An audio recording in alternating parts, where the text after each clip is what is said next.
When it rains, it pours. Mother Nature pouring down on the Busch Series. But what does the forecast hold for the Cup Series? A great race, man. It's NASCAR Winston Cup racing. It's always awesome. After a gloomy start, Todd Bodine can finally smile. And speaking of happy faces, Mark Martin struck gold in Vegas. Can he hit the jackpot 2 weeks in a row? It'll be weeks and maybe months before Steve Hart drives again. So where does that leave Dale Earnhardt? We want to make sure Steve's okay and just work with the sponsor and seeing what our direction is right now. A big one of them racing deals as Bike Week in Daytona gets off to a rocky start, but the road to the championship remains a smooth ride for Jeremy McGrath. So don't let the wet weather give you a headache. Smile. RPM Today, next.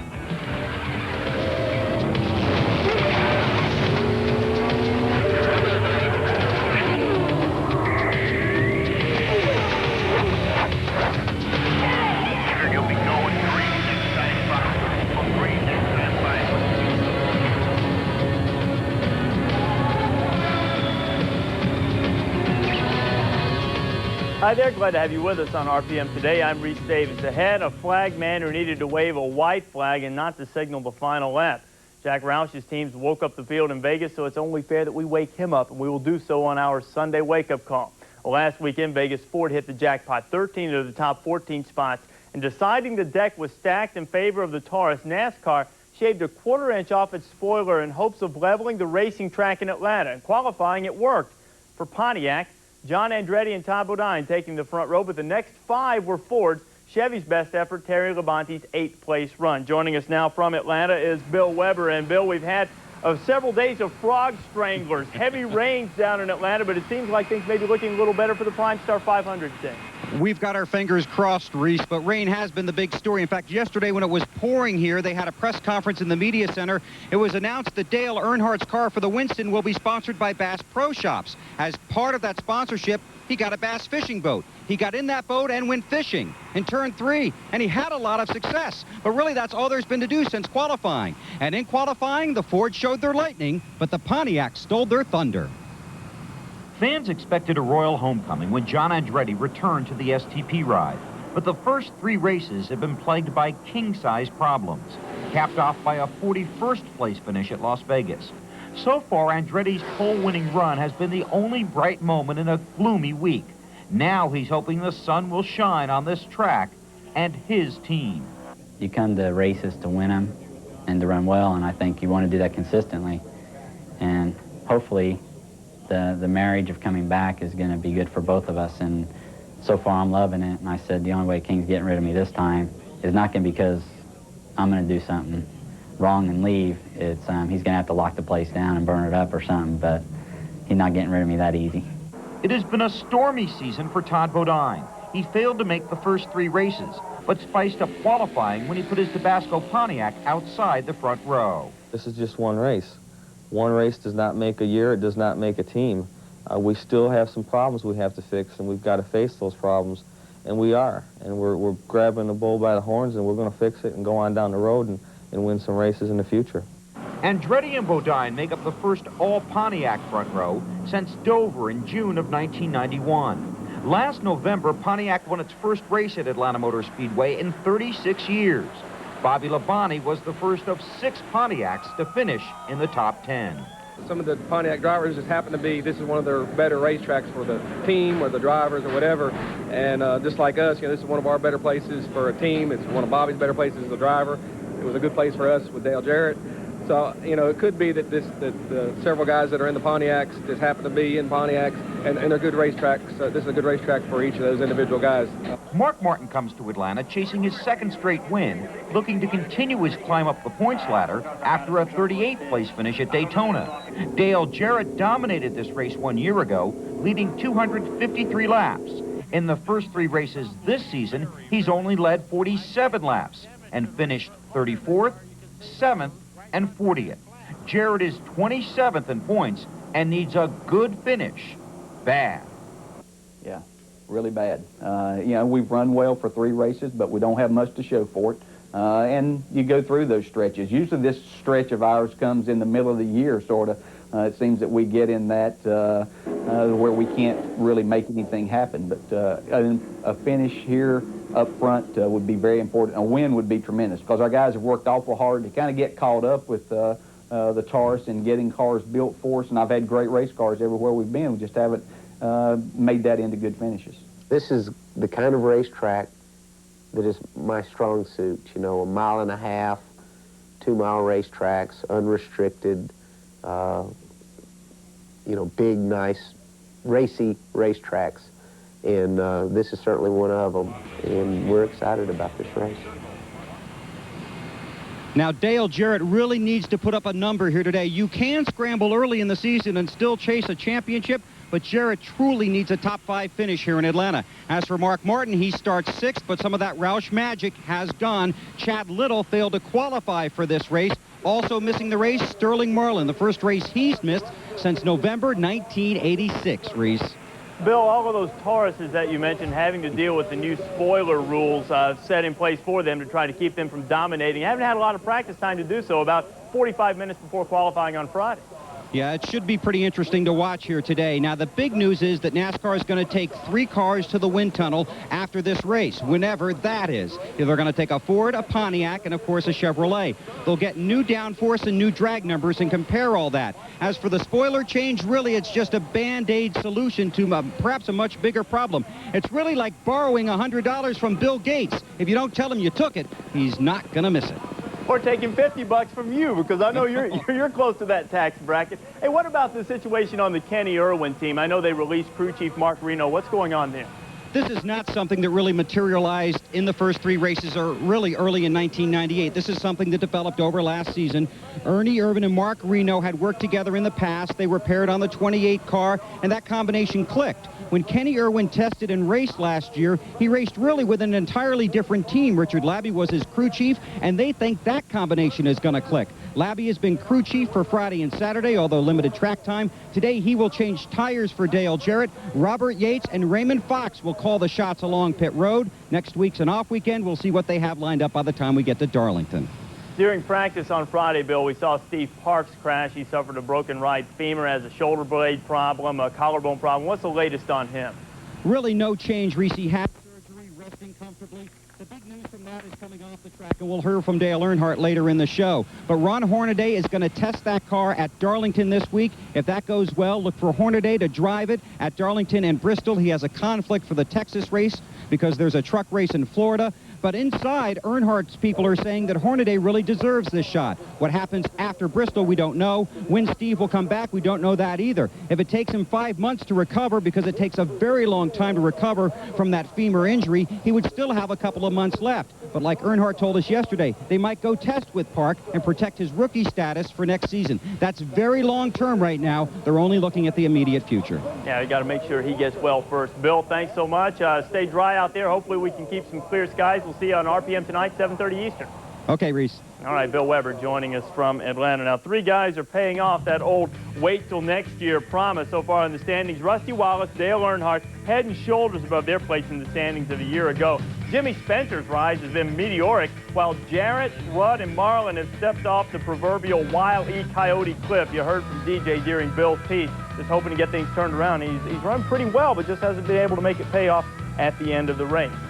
Well, NASCAR's new qualifying rules are designed to give more teams a chance to run a complete schedule. This season, only the top 36 make it in on speed.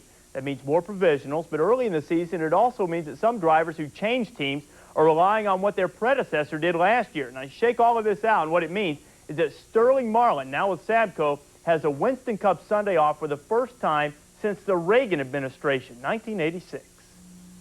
Just run out of time. It rained. It's nothing to do about the rain, and I knew it coming in. The deal was way back in points from last year, and it's nothing you can do about it. So just make it be a little tougher and going down the road. You know, hopefully something good will come out of it. We're not going to be here Sunday or on race day, but and it's going to hurt for sure in our sponsor hunt. That's not going to help us either. We got a great team. We just had a few short links that we need to maybe take out of the equation, and I think it'll make us a better race team. Just try to turn it into a positive as little bit you can. There's not a lot positive about it, but I think things are going well this year, and we're racing good. And this qualifying deal is tough, and you slip a little bit, and it really hurts. Well, Chad Little was one of the 5 Roush cars in the top 10 at Vegas. His 38th fastest speed would have gotten him in the race last year, but the new rules, and he's out of there. The Realtree Chevy of Dave Marcus out for the 3rd straight week. Bill Parsons couldn't get the Steve Park ride in either. Now, Sterling Marlin, his streak of 332 consecutive starts is now over. So the longest active run is Terry Labonte's Ripken-esque 572 straight starts. Earnhardt kept his 549 race streak alive with a broken sternum, among other things, during his career. Well, the rain in Atlanta yesterday pushed the Busch race to Monday at 11 a.m. Eastern Time when they dropped the green. 2-time defending series champ Randy LaJoie will be on the pole for the first time this season. Well, a costly short practice session for Steve Park. His crash Friday forced Dale Earnhardt to look for a guy to put in the 1 in drive, while Steve has to remain in park. As a driver, I know how I felt and what progressed. My focus was, hey, I want to race tomorrow, you know. We'll see how he is, see what his thoughts and feelings are. You know, he's got to get well first. We'll also head on the show Supercross in Daytona and why it wasn't so safe to be part of the safety crew. We'll take you down there for all of that carnage that went on immediately following RPM today. It's NASCAR today, hoping to find some prime weather in the Prime Star 500 in Atlanta. We're back after this. On the anniversary of the debut of the TV series Beavis and Butthead, we should remember that the anti-role models had previously been seen on MTV's Liquid Television. Liquid Television is all we'd have from the NHRA's Gator Nationals. Rained out yesterday and rescheduled for Friday and Saturday in Gainesville. Hot rods are cool. Beavis and Butthead not heard from, but others who had their eyes on records in Gainesville were. What it does, it keeps you intense for a week is what it does. It wears on you. And come Sunday, you'll be exhausted because of all the strain for the week. But, you know, these things happen. And fortunately, last year when we had rainouts or delays, we came back and won those races. So maybe this is an omen. This is my job. So, I mean, I'm here for the duration. And if we have to come back, we got to come back. It's just more plane trips. But, hey, we're here to win the race. So we'll do what it takes. The people need to be here to watch this because this is entertainment. So hopefully, and we have a lot of faith in NHRA that they're going to prepare the track as good as it was because it was an awful good, for us to run 492, awful good track that we were dealing with. So hey, if that's just the way it works out, I think they're going to give us another 2 runs. So we're looking forward to that. We really hate to have our qualifying cut out like we had in Phoenix. I would like to race today and get it done with, but we'll have a little more time to look at all the pieces and parts and get it completely prepared. But my team, Jimmy Prock and all the boys in the Prock Rocket, they've got it ready to rumble. And try to run even faster. Well, Larry Bird used to routinely stroll into the locker room before the 3-point shooting contest and say, who's going to come in second? Jeremy McGrath could ask the same question. He's won 4 of the first 8 Supercross events. The end of the spring racing season at Daytona, 250cc class. The one bike of Jeff Emick. You see him? He gets out to a great start. He built a 2-second lead on the first lap. But, oh, Mr. McGrath, he wound up 3rd off the start. He's on the 2 bike. He's coming up on the 19 of Doug Henry. Henry had better check over his shoulder. His crew, meanwhile, would try to help Henry out as the 2 come storming inside. They said, look smooth, but McGrath looked a little smoother. Jeremy McGrath would not look back. He wins by about 3 seconds. Emick finished up 2nd. Ezra Lusk was 3rd in the results of that race with McGrath, the 2 bike, taking it home one more time, as he has been wont to do, make it 5 out of 9 on the season for him. If you're keeping that as a batting average, he'd be batting .555. He cruises home to take the checkered flag one more time. So McGrath's 5 wins now have him atop the point standings in the 250 Supercross CC.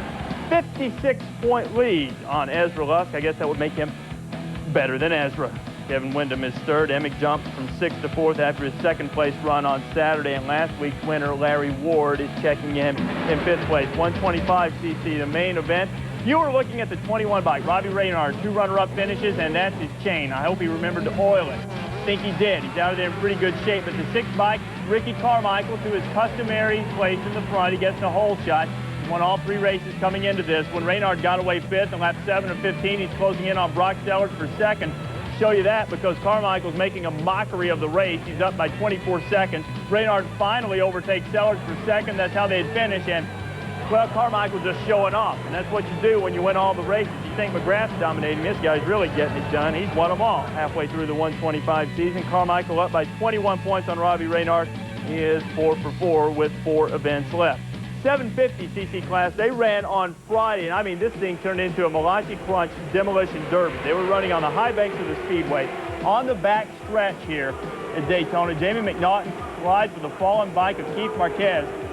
Check this thing out again. Fortunately, he just got to hit the bike and not the actual guy. Marquez's bike spread oil on the track. McNaughton off his bike, head first into Marquez's bike. Charles Chouinard was uninjured. He's the other rider there. Moments later, Mark Shockley working the corner and had his feet cut right out from under him by Jamie Hanshaw.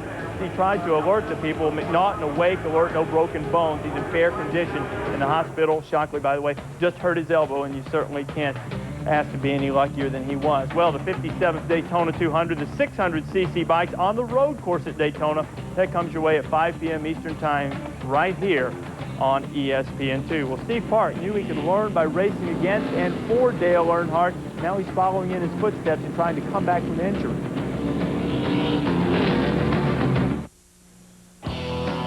Well, we'd like to bring you highlights from the Grand Prix of Australia, but F1's contractual obligations prohibit us from doing so. Mika Hakkinen wins the opener. He's now won 2 in a row, but you have to sort of wonder if he's really even won one. He won last season's finale when he appeared to be allowed to pass in a deal with Jacques Villeneuve. In Australia, his team bungled a pit stop, but the McLaren team had already lapped the field, and his teammate, David Coulthard, agreed to fulfill a pre-race agreement between the teams and allowed Hakkinen to pass again. He went on to take the checkered flag. No truth to the rumor, at least at this point, that Gino Auriemma has arranged for Nikisha Sales to drive for McLaren. Dale Earnhardt will have to arrange for someone to drive for Steve Park. The rookie suffered a broken femur, a fractured shoulder blade, and collarbone in a practice crash in Atlanta Friday. Park can get plenty of comeback advice from his boss. Who can forget Earnhardt's horrific crash at Talladega and then seeing him behind the wheel the next week, broken sternum, collarbone, and all? They don't come any tougher than Earnhardt, but even he knows that Park will need some time to heal. The Intimidator spoke with Bill Weber. Steve Park has crashed, and the car has ended up in the pit lane, and it was kind of a scary situation because obviously he had no brakes and no steering, and the car was going at a tremendous speed toward pit wall. We've seen the type of injury he has sustained before. It takes a long recovery period. Well, it does, and Kyle Petty and Elliott and Waltrip, I think, went through the same thing, and it takes better part of 3 months or better, and that's something that we're all going to talk about and decide. You'd have a situation, Dale, where you'd have a driver in that car for a considerable amount of time. Park might be able to come back this season, might not. That might be another difficult decision for you. Well, it's true, and if it gets on into the season or late season, you may want to say, hey, Steve, let's go test some, or let's go run 3 more races, or he's just been in 2 races so far this year, and let's not hurt your rookie status and run you again next year, rookie of the year. So that's all to be, you know, dealt with and worked with as we go. Right now, we want to make sure Steve's okay and just work with the sponsor and seeing what our direction is right now. We do have a test at Darlington next week, and we are going to take Hornaday down there and test the car. And from there, if that works out, we'll probably try to race him at Darlington and Bristol. But that's the major part of the plans that I can say. I mean, there's nothing else happening now but looking and seeing and talking and considering, and we got a lot of things to consider. And Hornaday's done well for you, obviously, in the past. Hornaday's done great for us. He's been he's done super in that truck and won a championship and everything. And he's the guy we're going to rely on, and he's there for us to back us up for this time. But when we get to Texas, we won't have Hornaday. He'll be in Homestead. So we've got to really look at the schedule and decide what we want to do. Well, this might be Hornaday's best start. The truck star has run 6 Cup races in the past. He's actually led a lap. His best finish was a 22nd place run in Phoenix back in 1993. So he'll get an opportunity to run the 1 car while Steve Park is on the mend. Well, the weather forecast is a little bit better, but in the infield there in Atlanta, I guess you'd be better off if you were gathering 2 of every kind of animal and had yourself an ark, but hopefully they'll race. They knew that the 5 and 5 was a good thing. I think they hit the panic button just maybe 1 week too early. Down there, the earth, it never moves as far as I know, not around here anyway. We might have to run a few more degrees of spoiler. Ever how old you are, that's how big a spoiler you get. Now, for me, that would be a 5.1-inch spoiler I would have. 4 3/4, we're going to have to make a few changes. Poor old Jeff Gordon, he'd have a 2.5-inch score, but that's what they're trying to do anyway, is slow him down. You just can't take something away and not try and get something back. It could go over the fence. It could throw the bounce way back to the Chevrolet side. Whatever they'll do for us, we'll take. We might be getting somewhere then. Well, Benny Parsons will have a further examination of what the modification to the 5-and-5 rules means to the Fords and whether the Chevys and Pontiacs can now keep up. That's on NASCAR Today, immediately following us here on RPM Today. Well, Jack Roush said before the season he expected all 5 of his teams to make the top 10 in points. If the Las Vegas 400 is any indication, Jack could work for the Psychic Friends Network. We check his phone skills now in our Sunday morning wake-up call. Hello. Jack Roush, super team owner? Yeah, I guess. This is Reese Davis from RPM Today. How are you? I'm doing fine, Reese. We're in Atlanta here. We're getting rained on today, this Sunday morning, and we're not thinking we're going to race today, but we'll race sometime. Well, I tell you what, racing last week you did pretty well. You had 5 of the top 10. How was that for you? Oh, that was spectacular. You know, you only have a chance to do something like that once in a while. Hey, this week, Jack, they've taken a 1/4 inch off of that Taurus spoiler, and I think we all know how painful that can be. But to you, it's sort of a compliment. It means you've developed a pretty good race car there. Well, we've got a pretty good race car, but NASCAR did a really bad thing. With only 3 races down and the Ford having won just 1 race and the Chevrolet won the other, this change was inconsistent. It was premature, and I believe on that basis it was unfair. Jack, I've noticed that most of the preferred headwear in the Winston Cup garage area is a baseball cap, yet you go a little more stylishly. You kind of tend to go for the brimmed hat. Why is that? I wear a straw hat to protect myself from the sun in the summertime, and in the wintertime, boy, I get into something felt that's warm. Have you ever thought about trying any different kinds of hats? You know, we could show you how you looked through our high-tech TV equipment here, how you'd look in, say, a sombrero. Have you ever thought of anything like that? I'm a little short for sombrero. I'd probably look like Chichi Rodriguez or something. And one of those plastic hats with bull horns, you know, you see sometimes that the fans wear. Would you be into that at all? Well, I feel kind of like that sometimes. That might work. Have you ever noticed that Johnny Benson sort of looks like that really rich guy, Steve Forbes? Well, he is a nice-looking guy. You know, he's a good television personality. Where do you think Johnny Benson stands on the flat tax? On the flat tax? Yeah, the flat income tax. I have no idea. Jack, Yeah. you've been a great sport. You've had a great season so far, and we wish you all the best of luck the rest of the season. Thanks a lot, Reese. Well, I tell you what, there's some tax dollars being paid by the Roush teams. Look at all that money they've made. He's done a great job pioneering the sport and pushing it to a new level with all of his teams. To level the playing field, NASCAR has changed the rules. 5-and-5 has become 5 and 4 3/4 for the Fords after this guy hit a 5-car jackpot at Vegas. More next on NASCAR Today.